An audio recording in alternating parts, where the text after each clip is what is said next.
정치원을 시작합니다. 정미경 전 국민의힘 최고위원, 한민수 전 민주당 선대위 공보부단장 나오셨습니다. 두 분 어서 오십시오. 안녕하세요. 안녕하십니까. 자, 이제 대통령실이 조직 개편에 들어갔습니다. 갔다고 봐야겠죠. 홍보수석을 교체를 하고 정책기획 수석비서관 신설을 검토 중이라고 하더라고요. 요 정도 수순이면 앞으로 또 향후 추가적으로도 있을 수 있을 것 같긴 합니다만 좀 인적 쇄신이다 그 쇄신으로 좀 국민들이 받아들일 수 있겠습니까? 이제 시작이니까요. 이제 전면적으로 아마 다 짚어보신다고 했으니까 그 앞으로 이제 계속 되지 않을까. 예, 그렇게 일단 예측을 하고 있죠. 예. 그럼 일단 지금 홍보수석으로는 김은혜 전 의원이 상당히 좀 유력하게 좀 보도가 되고 있더라고요. 어떻게 좀 평가를 하세요? 지금 이제 대통령실의 여러 가지 그 인적 쇄신의 그 요청되는 지점이 뭐였냐면 국민 눈높이에서 과연 대통령실이 그 대응하고 있느냐, 잘 네. 못하고 있지 않느냐. 그러니까 홍보 차원에서 국민 눈높이에서 그거를 할 수 있는, 보강할 수 있는 인사로 김은혜 전 의원이 그 대통령과는 인수위 시절부터 계속 호흡을 맞춰갔기 때문에요. 예. 어떤 그 준비 기간 없이 바로 이제 들어가서 이 일을, 업무를 시작할 수 있기 때문에 또 세심하게 또 볼 수 있는 여지가 많기 때문에 아마 그래서 이제 김은혜 의원이 적격이다라고 판단하신 것 같습니다. 우리 한 단장께서는 어떻게 좀 보셨습니까?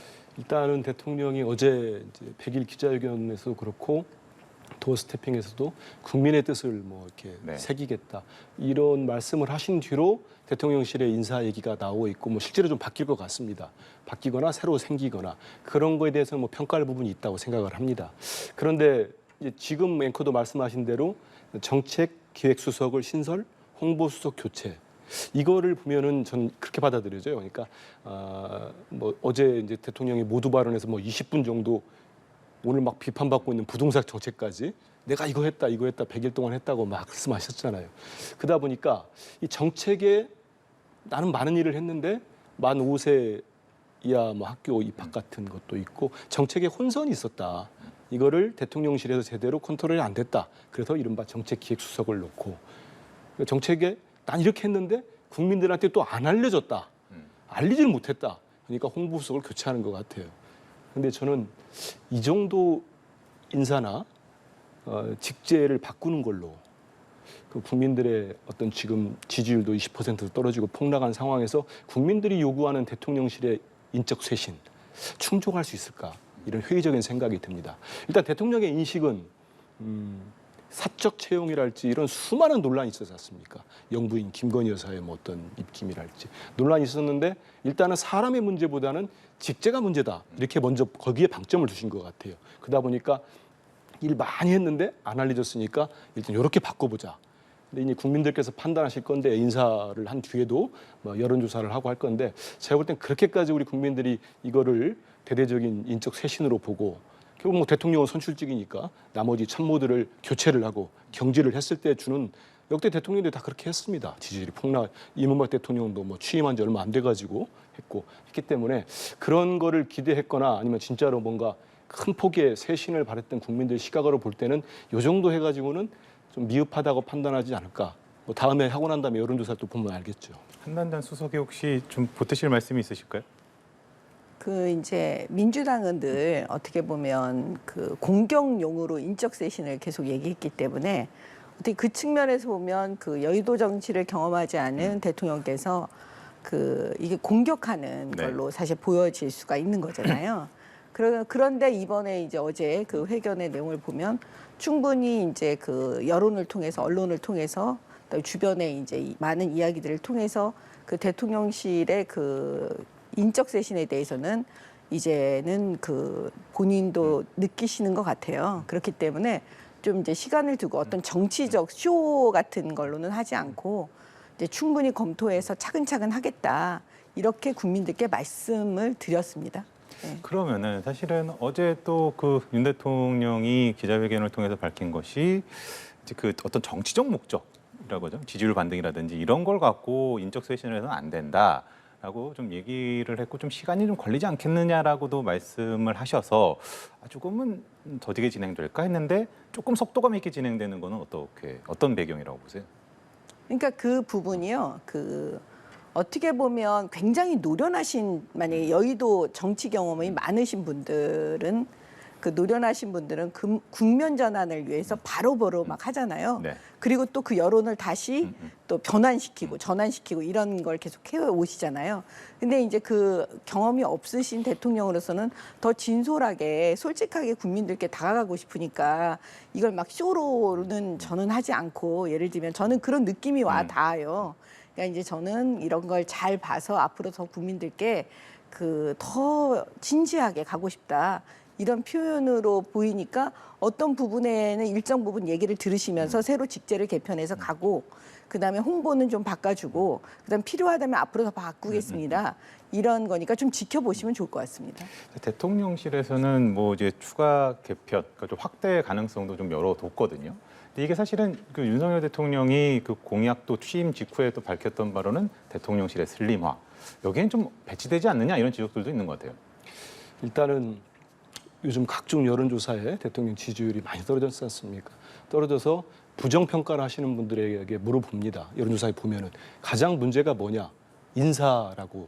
언제나 뭐 부동의 1위예요. 여론조사 현 정부, 윤석열 정부 출범한 이후로. 그렇기 때문에 이건 뭐 민주당이 지적하는 게 아니고요. 우리 국민들이 볼 때 인사가 가장 문제다. 근데 뭐 대통령도 이제 느끼니까 뭐 하겠다는 거 아니겠습니까? 뭐 저는 대대적인 인적 쇄신이 필요하다. 보수 정권이었던 이명박 정부도 그렇게 했고 박근혜 정부도 그렇게 했습니다. 그거를 좀 대통령실도 대통령도 좀 새겼으면 좋겠다는 생각이 들고요. 말씀하신 대로 이미 뭐 광화문 대통령 시대도 공약이 파기됐습니다. 근데 거기에 대해서는 일절 한마디 않고 용산으로 그냥 불이 나게 옮겨버렸죠. 저는 근데 이런 뭐 슬림화 공약과 배치될 수 있다고 하지만 저는 그래서 그 문제점을 좀 지적하고 싶어요. 그 출범한 지 100일 갓 지난 정부가 대통령실에 막 새로운 직제를 놓고 뭐 이렇게 한다는 것 자체가 어찌 보면 불행한 거 아니겠습니까? 이 중요한 시기에 국민들 먹고 사는 문제, 민생을 챙겨야 될 대통령실이 지금 인사 문제로 다시 또 이러고 있다는 부분도 좀 안타깝고요. 그래서 인수위 2달 동안에 저는 뭘 했나 싶어요.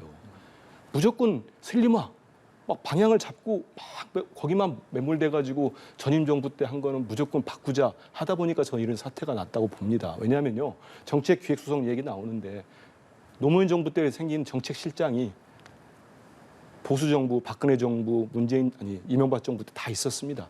다 필요해서 만든 거였어요. 정부와의 교감, 당과의 교류, 협치, 조율 이런 부분들이 필요하거든요. 근데 일단 없애고 본 거예요. 그러다 보니까 지금 생기니까 하나, 둘 뭐 추가로 더 만든다고 하는데 이런 부분은 제가 볼 때는 과감히 공약, 슬림화 공약을 어겼으니까 좀 문제가 있다 이런 지적 받을 수 있습니다. 근데 그 지적을 두려워하지 말고 왜 그 자리가 필요했는지 저는 그래서 하나 더 덧붙이고 싶은 게 뭐 기사 보도를 보니까 민정수석실이나 뭐 제1부속실 안 만든다는 거 아니겠습니까? 저는 김건희 여사의 어떤 대외 활동을 지원하기 위한 제2부속실 이 부활이 좀 필요하다고 보고요. 민정수석실이 뭐 검찰과의 관계뿐만이 아니고요. 진짜 우리 국민들이 대통령을 어떻게 생각하는지, 정부를 어떻게 생각하는지를 민정에서 하는 거예요. 그 여론을 전달하는 겁니다. 그래서 너무 슬림화에 얽매이지 말고 정말 일할 수 있는 대통령실이 갖춰졌으면 좋겠다. 이번 기회에. 네. 이런 생각을 합니다. 정의님 말씀도 들어보겠습니다. 그 문재인 정권 5년 동안 국민들께서 의심했던 그 부분이 뭐였냐면 그 운동권 그 정치 인사들, 운동권 인사들을 향한 어떻게 보면 생계형 일자리를 많이 만들어주는 거 아니냐. 그러니까 너무나 비대해지는 거예요. 예를 들어서 그 정치적 공무원의 숫자를 늘린다든가 여러 가지 직제를 만들다든가 이런 부분에 있어서 국민들이 사실은 그 말씀은 안 하셨지만 사실 언론이든 다 이렇게 느낌과 그다음에 의혹의 눈초리가 있었거든요. 그 부분에 대해서 윤석열 대통령은 알았던 거예요. 그렇기 때문에 어떻게든지 좀 공무원의 숫자를 좀 줄여보자. 그러니까 청와대, 그러니까 용산부터 대통령실부터 좀 줄여보자라는 그 취지의 그 마음으로 사실 접근한 거였거든요. 왜냐하면 결국 국민 세금이잖아요. 네. 그게 공무원의 봉급이라는 게. 그런 의미였기 때문에 저는 그 취지는 박수를 받아야 된다고 생각하고요. 지금 하다 보니까 좀 부족한 부분은 다시 직접 한두 자리 더 늘린다고 사실 뭐 몇 분 더 늘린다고 그래서 그 취지 원래 그 윤석열 대통령이 슬림화 하려고 했던 그 취지에 반한다고는 생각하지 않습니다. 알겠습니다. 뭐 어쨌든 나라를 끌어감에 있어서 뭐 굳이 슬림하겠다라는 것에 너무 얽매일 필요도 없고 그렇다고 또 비대해지는 건 또 경계를 하는 현명함이 필요하지 않을까 싶은 생각이 들고요. 국민의힘 얘기도 한번 해보겠습니다. 이준석 전 대표 오늘도 또 그 윤석열 대통령을 향해서 공세 수위를 높였습니다. 이게 조금 어떤 식으로 좀 이해를 하면 되겠습니까? 이거 오늘의 발언 국민도 속고 나도 속았다. 뭐 이해를 할 수가 없죠, 사실은. 그 어떻게 보면 가슴이 뭐 거의 에어지든 듯한 아마 우리 그 국민의힘을 사랑하는 당원들 저를 포함해서 정말 이거는 거의 입을 열 수가 없는 상황일 거예요. 분석 자체가 사실은 너무 어려운 상황인데요. 그 사실 대장의 길을 가야 된다는 그 취지 제가 늘 말씀드렸지만 대표는 대장이기 때문에 그 공동체를 이끌어가는 사람입니다. 그러면 아무리 본인이 억울하고 힘들고 그래도 그 국민들이 알아주면 되는 거거든요. 그러면 정치인들은 누구나 그렇게 말합니다. 국민들께. 첫 번째는 나라, 국가, 국민이 먼저이고 두 번째는 당이고 세 번째는 자기 자신이다. 이렇게 다 약속을 하지 않습니까? 예. 그러면 그런 측면에서 보면 지금 이준석 대표는 그 대의를 위해서 자기 자신을 버려야 하는 그 지점을 지금 놓치고 있는 거예요. 저는 지금이라도 빨리 그걸 깨달아야 한다고 지금 보고 있어요. 왜냐하면 국민의 신뢰를 잃어버린 정치인은 사실 존재할 수가 없습니다. 알겠습니다. 본안 소송도 내가지고 이게 지금 만약에 가처분이 기각이 되더라도 본안 소송으로 이어가고 장외 여론전을 계속하면은 이게 또 만만치 않을 것 같은데 어떻게 좀 전망하십니까? 제가 오늘 이 방송을 봤습니다. 그리고 정 의원님 말씀대로 저 동의합니다. 정치인이 국민을 바라보고 국민의 신뢰를 받아야죠. 그리고 집권한 지 정말 100일 된 정부가 여당이 정말 국민들 먹고 살기 힘들어 하는데 이렇게 당권 싸움만 하고 있고 계속 권력 다툼만 하는 게 어떻게 비칠지 저도 정말 부끄럽습니다. 근데 오늘 이준석 대표의 방송, 전 대표의 방송을 보면서 야 정말 타고난 싸움꾼이라고 해야 되나요? 이건 뭐 저 직전의 여당 대표 자세는 아니라고 봤습니다. 근데 본인 하고 싶은 얘기를 다 해서 제가 놀랬던 건 딱 두 가지예요. 여기 나온 것처럼 국민도 속고 나도 속았다. 이게 2008년도에 박근혜 전 대통령이 한 얘기입니다. 그렇죠. 그 얘기는 상당히 저는 인용했다고 본인이 하면서 시사점이 있는 거예요.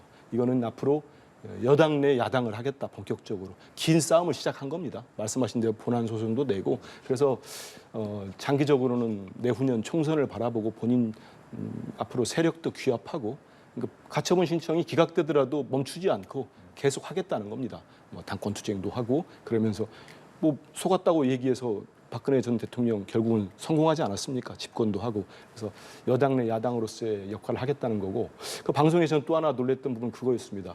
진행자가 윤석열 정부 100일을 평가해달라고 하니까 모델하우스에 금 수도꼭지를 갖다 놨는데 실제 분양된 집에 갔더니 녹슨 수도꼭지다. 진행자가 사기라는 얘기입니까? 했더니 긍정을 했어요. 그렇더라고.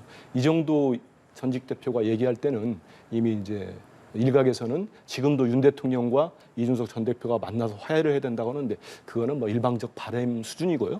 이제 본격적인 당내 투쟁 그리고 장기적으로 본인의 정치적 입지까지 생각하는 그 싸움이 시작됐다고 생각합니다. 정 의원님 말씀 보태실 거 있으면 듣고 다음으로 넘어갈까요? 아니면 바로 다음으로 넘어갈까요? 아니 그래도 이제 그 윤석열 대통령의 말씀하신 네. 그 공정과 상식 그다음에 이준석 대표의 그 혁신이 그래도 그 만나는 지점, 접점을 찾을 수 있거든요.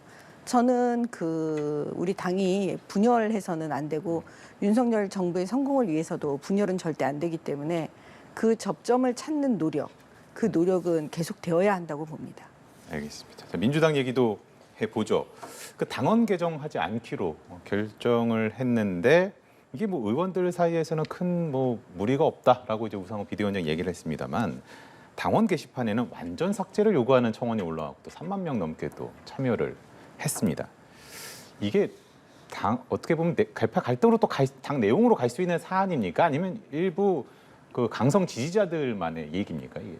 일단 거기에서 청원회 하고 이렇게 하는 그 권리당원들은 상당히 민주당의 어떤 그 아주 귀한 존재들입니다. 그분들은 뭐 당비도 내고 본격적으로 자기 의사를 이렇게 적극적으로 표명하는 당원들이 뭐 여야 막론하고 그렇게 많지 않거든요. 근데 이런 분들의 입장에서는 저번에 청원해서 7만 명이 넘었나요? 했지 않습니까? 근데 그거를 이제 이른바 전준희가 그렇게 이제 개정을 하기로 하고 안을 냈는데 비대위에서 이제 부결이 됐지 않습니까? 원하는 대로 다시 갔으니까 저는 뭐 그분들의 어떤 분노랄까 어떤 뭐 좌절감은 충분히 이해가 됩니다.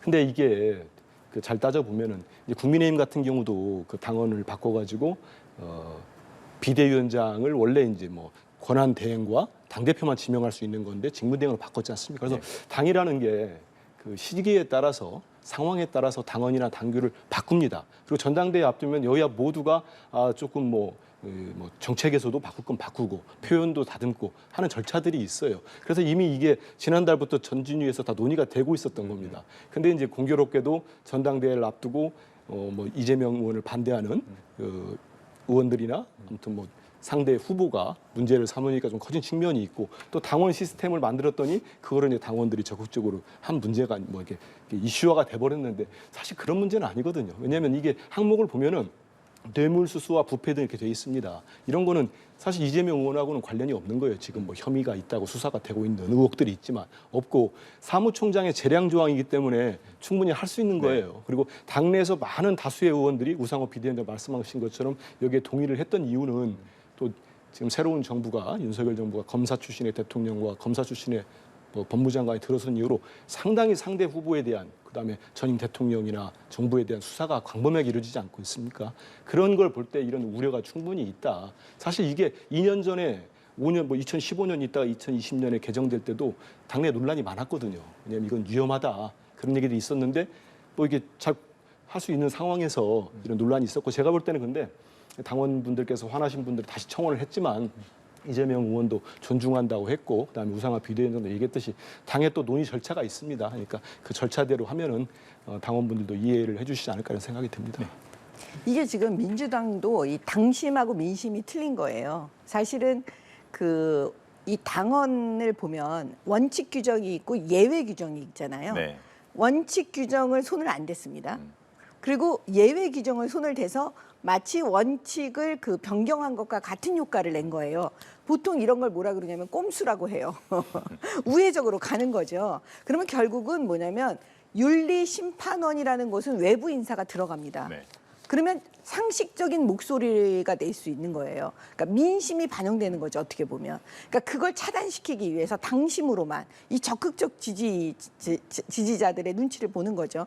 당심으로만 충분히 당대표인 이재명 의원이 당대표가 될 게 뻔한데 그러니까 당대표가 주로 영향력을 행사하는 그 사람들로만 구성해서 예외 규정을 가지고 가면 결국은 뭐냐면 방탄조끼 또 있는 거예요. 그러니까 이재명 의원이 노렸던 거 본인의 그 수사를 방어하기 위해서 방탄은 첫 번째 국회의원 배지를 달아야 되겠다. 그러면은 공천 셀프 공천 받아야 되겠다. 그다음에 마지막에 당원에 기소되면 당직이 정지되니까 당대표가 되더라도 사실 그다음에 당대표가 되겠다. 근데 당대표가 되더라도 정지될 수 있으니까 그 규정은 바꾸겠다였거든요. 결국에는 이 3단계가 다 돼버린 거예요. 그러니까 방탄의 마지막 이 당원 규정 바꾸는 건 결국 된 겁니다. 그렇기 때문에 이제 민주당 우리가 생각하는 그 클래식한 어떻게 보면 고전의 그 민주당은 사라지고 이제 이재명 당이 남았다. 저는 그렇게 보고 있거든요. 한 30초 정도 더 듣고 30초 요. 마무리할까요? 예. 지금 뭐 상당히 이루어지고 있는 이재명 의원 수사가 저는 일단 정치 보복, 정치 탄압 성격이 짙고요.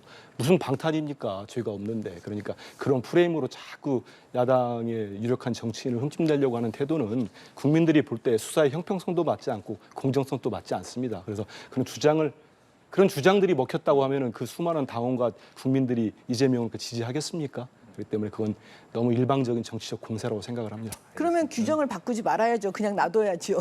알겠습니다. 이제 총선이 또 다가오고 있습니다. 이제 당을 지지하는 당원들만을 바라볼 것이 아니라 이제 국민들을 여야 모두 바라봐야 할 때가 다가오고 있다라는 말씀을 드리면서 오늘 이 시간 마무리를 하도록 하겠습니다. 두 분 수고하셨습니다. 네. 감사합니다.